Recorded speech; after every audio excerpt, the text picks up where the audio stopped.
Afternoon, everyone. Earlier today, I had a very positive meeting with Leader Chuck Schumer.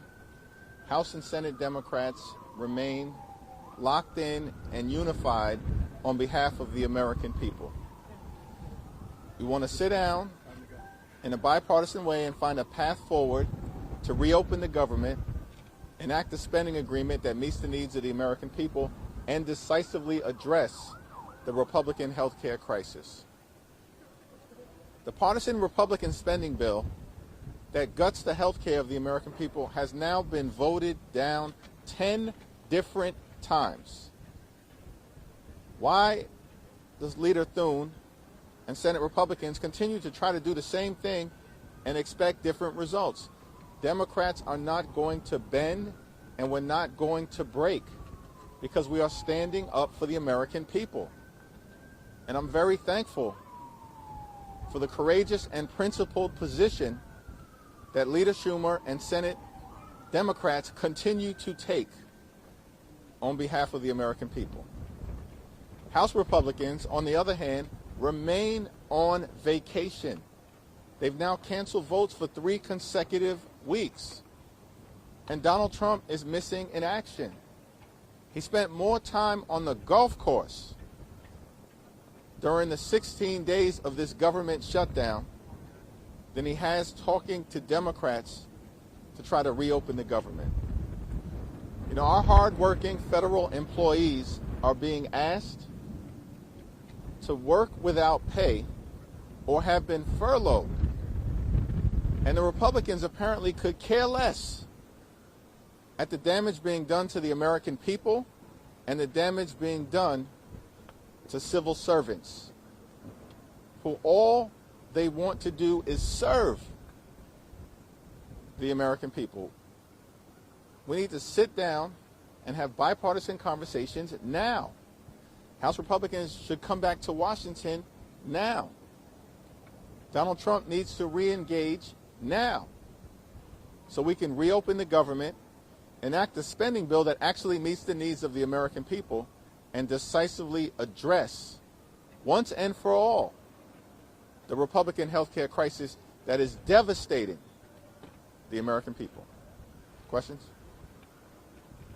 I think you've maintained that the path forward out of this shutdown is you, Leader Schumer, Leader Thune, and Speaker Johnson sitting down with the president to negotiate a deal. With all of these informal talks that are going on, you kind of mentioned them yesterday, going on in the Senate, is that still your posture, that the way out of this is leader-level talks that occur with the president to come to a deal?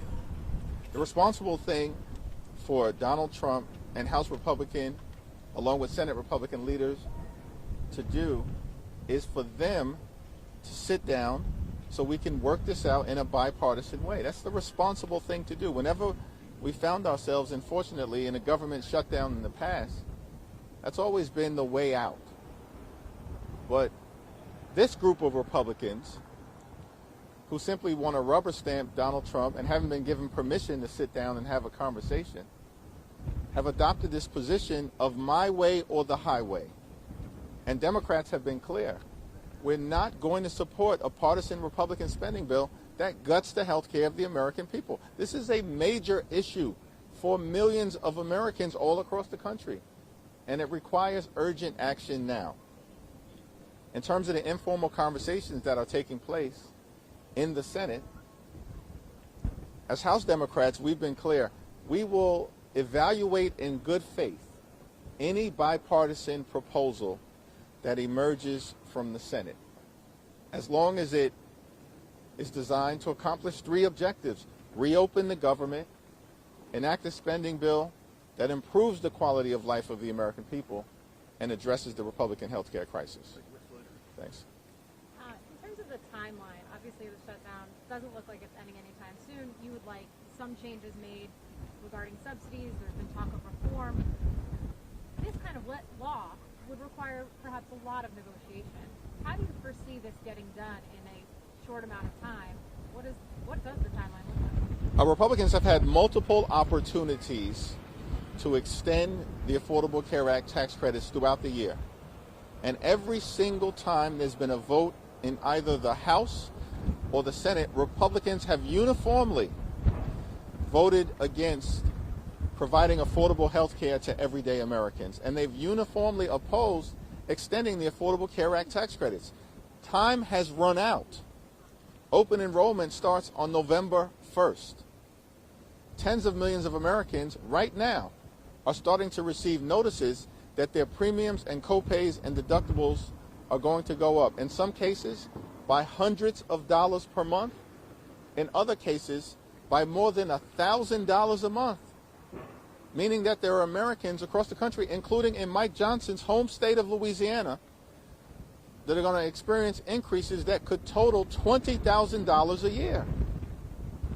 And these are Americans who together in their household make less than $100,000. In fact, more than 90% of the people who receive Affordable Care Act tax credits make around $63,000 a year. This is a cost of living issue that has to be decisively addressed now. Time has run out. And when the Republicans continue to insist that they're willing to sit down and have this discussion, Republicans are the same group of people who have tried to repeal the Affordable Care Act more than 70 times since 2010. The American people know they're not serious about addressing the health care crisis that they've created on their own, which is why it needs to be done now and needs to be done in a bipartisan manner with Democrats at the table. Other things that are going to start happening November 1 are SNAP assistance. Hold on. I'll go back to you in a minute. All right. Mr. Leader, when is the last time you had a conversation one-on-one with Speaker Johnson, and has there been anything fruitful that has come of that? We haven't had a formal conversation at all during the shutdown.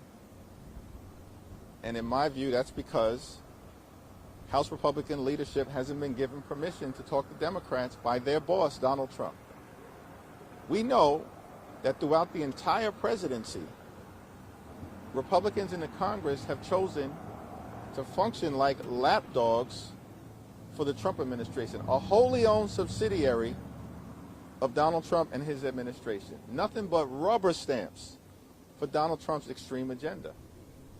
And so the only conclusion that I can draw as to why we haven't even had a bipartisan discussion about reopening the government is because Donald Trump has ordered Republicans to go radio silent. That is irresponsible. That's not what the American people want. And as Democrats, as Leader Schumer continues to say, as we in the House continue to say, we'll sit down with anyone, anytime, any place, either here at the Capitol or back at the White House, to reopen the government, find a bipartisan path forward, make sure that we support our hardworking federal civil servants, and address the Republican health care crisis that's devastating people throughout the country, including in rural America. Okay, so November 1 is also a date where many of these same people that are concerned about health care are going to start seeing their emergency food assistance not arriving. It's also going to be a date where they're not going to see perhaps home heating support. How do you balance those needs with the needs you're fighting for right now in health care? These are all issues, whether that's emergency food assistance, home heating, certainly access to high-quality, affordable health care that Democrats have fought for, are fighting for, and will continue to fight for on behalf of the American people. And the American people know it.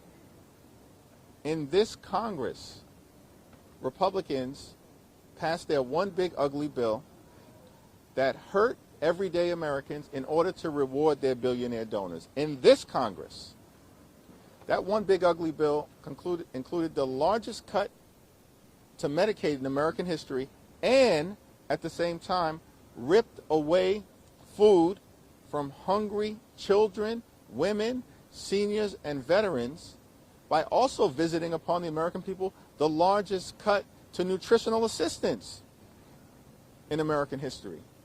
So all of these crisis events stem from Republican policies that are colliding at the same time. which is why Republicans are hiding, refuse to come back to Capitol Hill. And not a single one, as far as I can tell, has had a meaningful town hall meeting during the 3 weeks that they've been away from Washington, because they know they have a lot to answer for and they cannot justify their position. So come November, you're going to have to make a choice? The choice that needs to be made right now is that Republicans need to come to the negotiating table so we can work out a bipartisan agreement to reopen the government. Thank you, Mr. Leader. Two questions. First, it's been reported that you're going to be participating in the protest this weekend, the No Kings rally. So Reported by who? Multiple reports. Unfortunately, I do not have them in front of me right now, but I'm seeking confirmation from you on that. And also, response to House Republicans, they've had a lot of rhetoric surrounding this protest, and you just said that you can't think of a meaningful town hall that a single member has had. They're really talking about all the work that they are doing in their districts with their constituents. So what's your reaction to them saying that they are working hard, saying they're not, they're saying this is theatrics and you're going to the, quote, Hate America rally? Well, I haven't confirmed my schedule for this weekend because it remains my hope that Republicans will actually come to their senses and decide that they need to get back into town and reopen the government with some degree of urgency on behalf of the American people. The notion that the No Kings rallies is anything other than a patriotic act consistent with the First Amendment right to express yourselves and petition the government for a change in policy continues to reveal that Republicans are clueless as it relates to the Constitution of the United States of America, or they continue to lie for political reasons. Right? There's nothing more patriotic in America than expressing yourself, particularly when it comes to expressing yourself in a peaceful manner related to disagreements that you have with government. Because this is an American experiment in democracy that's anchored in representative government of the people, by the people, and for the people.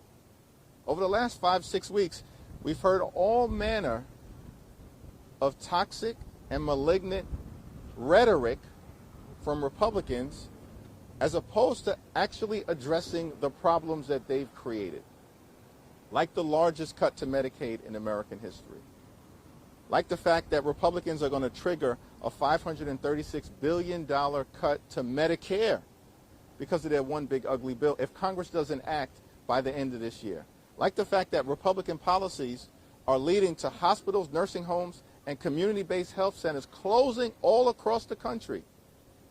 And now they refuse to extend the Affordable Care Act tax credits, putting in jeopardy the quality of life of tens of millions of Americans who are going to face dramatically increased health care premiums and be unable to see a doctor when they need one. Instead of addressing the Republican health care crisis, devastating their own constituents and people across America, they continue to lie and spin and deceive. Mr. Jeffries. Thanks. Speaking of toxic rhetoric, there's this controversy in Virginia where Jay Jones, the Democrat running for Attorney General, was found to have sent some explosive, some violent texts musing about the death of a Republican lawmaker. You have broadly and repeatedly condemned political violence of all stripes, but given the revelations about those texts, do you think that he should remain in the race? The Attorney General candidate has appropriately apologized for his remarks, and I know his remarks have been condemned across the board by Democrats in the Commonwealth and Virginia and beyond, and that's the right thing to do. Mr. Jeffries, do you think what's happening in healthcare with people losing their insurance is a bigger crisis than the Trump administration, for example, illegally impounding funds or otherwise not following laws that were passed by Congress? The Democratic alternative in terms of keeping the government funded as well as addressing the Republican health care crisis also has guardrails in it to make sure that if we reach a bipartisan agreement, House Democrats, Senate Democrats, House Republicans, Senate Republicans, on a spending bill that's signed into law by the president, that the policies contained in that spending bill are actually implemented by the administration. And that, of course, will remain an important topic of conversation and discussion. But we have made clear this healthcare crisis is devastating people across the country. Last week we heard from a 29-year-old woman from rural West Virginia, Mariah Plant, who takes care of her brother full time. Her brother is autistic, legally blind, entirely nonverbal. And Mariah is able to take care of her brother because of Medicaid at home in a loving environment. That Medicaid is now at risk for her and her neighbors in rural West Virginia, a state that Donald Trump won by 42 points. Mariah is also a small business entrepreneur of modest means. She gets her health care through Affordable Care Act tax credits. If those tax credits expire, Mariah Plant is going to lose health care or have to pay thousands of dollars more that she cannot afford. And Mariah's hospital in Wyoming County, West Virginia, rural West Virginia, is also at risk of closing because of Republican policies and the healthcare crisis that they've created. It's an urgent crisis. We're fighting for people like Mariah Plant, others in West Virginia, people in Wyoming, people in Alaska, in Tennessee and Mississippi. By the way, the 5 states that rely upon the Affordable Care Act tax credits the most. We're fighting for people in urban America, rural America, suburban America, small town America, the heartland of America, working class America, and black and brown communities throughout America, all of whom are being devastated by the Republican health care crisis, and all of whom need relief immediately. Thank you all. Thank you.